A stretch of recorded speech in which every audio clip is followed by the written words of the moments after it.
Indonesia dianggap sebagai salah satu negara dengan tingkat literasi yang rendah.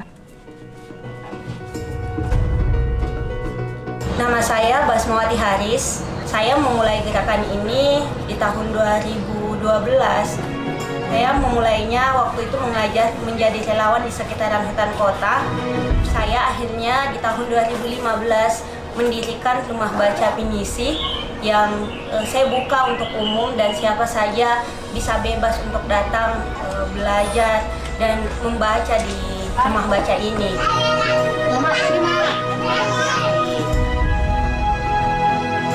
Meskipun untuk mencapai Desa Kahaya itu sangat tidak mudah, kita harus melewati jalan yang saya bilang setiap ke sana saya harus menantang maut.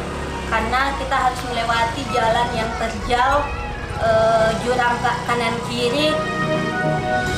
Meskipun berulang kali jatuh bangun dari motor, tetapi sampai hari ini alhamdulillah selalu saja diberikan kemudahan.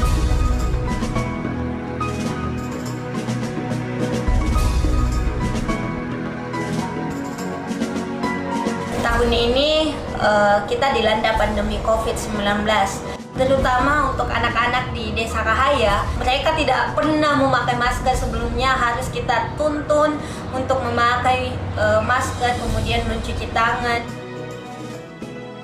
Memakai masker itu sesuatu yang mereka rasa sangat sulit, karena sedikit-sedikit pakai masker mereka akan kepanasan dan membuka maskernya itu akan menjadi tantangan kita. Bagaimana terus mengingatkan dan mengedukasi anak-anak di sana.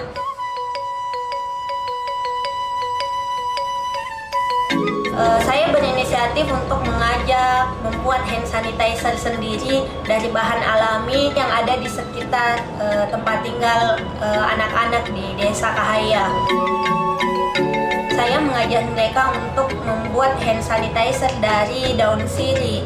Hand sanitizer dari daun sirih ini menjadi solusi untuk anak-anak bisa terus menjaga kebersihan tangannya, karena memang tempat cuci tangan di sana di Kahaya itu sangat terbatas. Di Kahaya karena tidak ada jaringan seluler, sekolah online itu ditiadakan. Terutama saya secara pribadi harus aktif dan tentunya harus selalu inovatif dan kreatif, menghadirkan cara-cara belajar, menghadirkan cara bagaimana anak-anak bisa terus membaca buku yang kami sediakan di Taman Baca.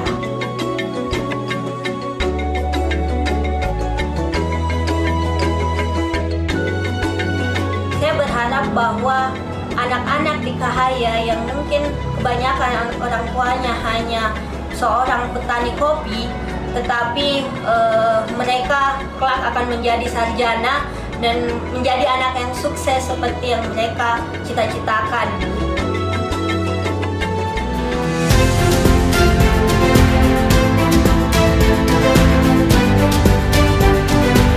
Sebagai anak muda, kita harus datang sebagai anak muda yang tidak memberikan kritik, tetapi memberikan solusi.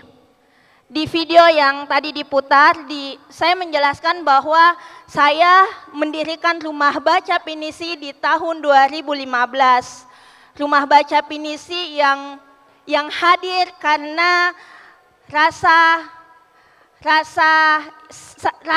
dan keinginan saya melihat anak-anak di Kabupaten Bulukumba mendapatkan akses buku bacaan yang baik.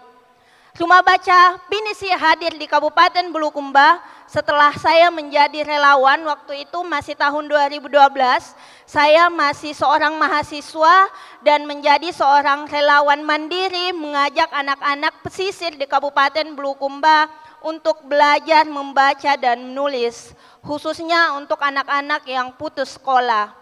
Dan alhamdulillah di tahun 2015 saya mendirikan Rumah Baca Pinisi secara mandiri.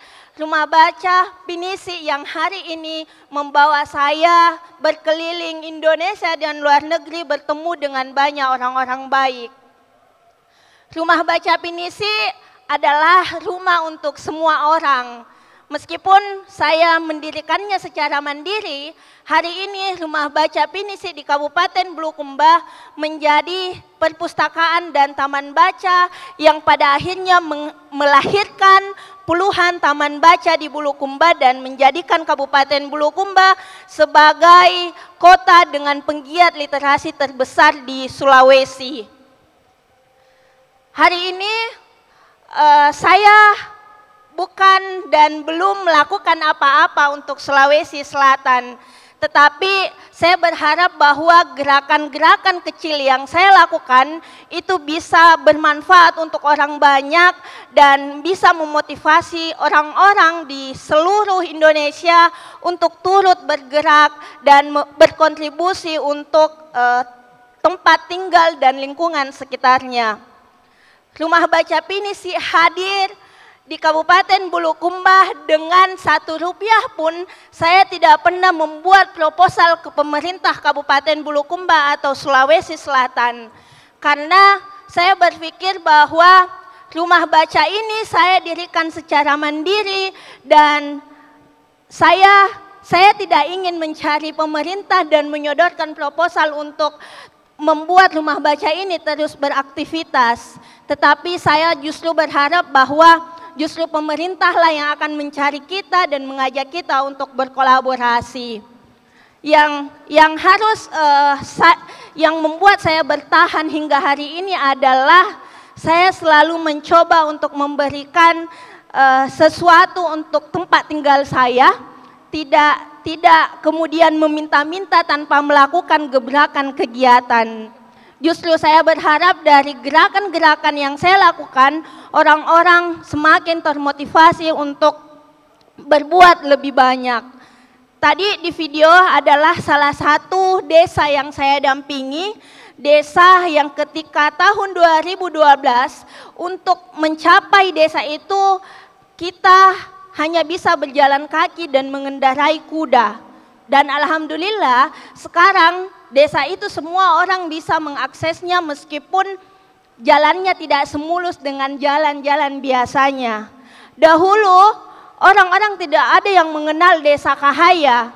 Dan sekarang Desa Kahaya menjadi desa yang wajib dikunjungi ketika kita datang ke Bulukumba karena potensi alam yang dimiliki. Di sana pariwisatanya bagus, pemandangan gunung dan lain-lain, sumber daya alam, dan di sana lahir kopi Kahaya yang hari ini kami sudah ekspor ke luar negeri. Dan saya berharap bahwa kegiatan-kegiatan yang seperti itu banyak dilakukan oleh anak-anak muda di seluruh Indonesia, khususnya anak muda di Sulawesi Selatan. Luar biasa, kita beri tepuk tangan yang meriah untuk Kak Basmawati Haris. Luar biasa, saya selalu terkagum-kagum Kak dengan orang-orang dan para masyarakat yang memiliki perhatian lebih terhadap literasi. Baik, hari ini seperti yang kita ketahui Kak Basma, bahasa Indonesia yang merupakan identitas bangsa kita sudah semakin tergeser dengan banyaknya masyarakat kita yang rasa-rasanya lebih bangga menggunakan bahasa asing. Literasi sudah diabaikan, dianggap kuno. Kalau Kak Basma sendiri menanggapi hal-hal seperti ini yang memang realitanya terjadi di tengah masyarakat kita seperti apa? Hal yang selama ini selalu didengung-dengungkan oleh banyak dinas-dinas bahwa Indonesia adalah negara dengan tingkat minat baca yang cukup rendah dibandingkan dengan negara-negara yang lain. Tetapi yang saya lihat di lapangan adalah setelah berkeliling di banyak tempat, di banyak desa dan kabupaten menggelar dan membawa buku bacaan, bukan minat baca masyarakat yang rendah, tetapi akses untuk mendapatkan buku bacaan yang kurang. Karena buktinya ketika saya melakukan lapak baca di desa-desa, lapak baca yang saya lakukan itu tidak pernah kosong. Anak-anak selalu datang. Kemudian persoalan bahasa, kenapa anak-anak lebih bangga menggunakan bahasa Inggris? Itu karena merasa keren dan tidak ada edukasi dari orang-orang di sekitar. Makanya tujuan kita untuk datang, bahasa asing penting, tetapi bahasa Indonesia jauh lebih penting untuk dikuasai anak-anak kita. Luar biasa, sesuai dengan salah satu poin penting dalam Sumpah Pemuda ya Kak ya. Bahasa Indonesia merupakan salah satu pemersatu bangsa. Dan kemudian melihat kondisi masyarakat yang tadi Kak Basma telah sampaikan, kalau Kak Basma sendiri berharap ke depannya untuk adik-adik kita khususnya di bidang literasi itu seperti apa sebagai pemuda berbahaya? Harapan terbesar saya sebenarnya bukan pada anak-anak, tetapi pada banyak pihak yang mungkin memiliki akses. Semoga bisa membuka akses untuk anak-anak kita yang mungkin buku bacaannya terbatas. Karena selama ini ketika kita bicara literasi, itu orang-orang hanya berpikir bahwa literasi ya hanya baca tulis. Tetapi literasi itu adalah dalam jangkauan luas adalah sesuatu yang baik. Kita tidak hanya mengajarkan soal baca tulis, tetapi soal tingkah laku, bagaimana bergaul di tengah lingkungan. Baik, luar biasa. Terima kasih sekali lagi kami haturkan untuk Kak Basma.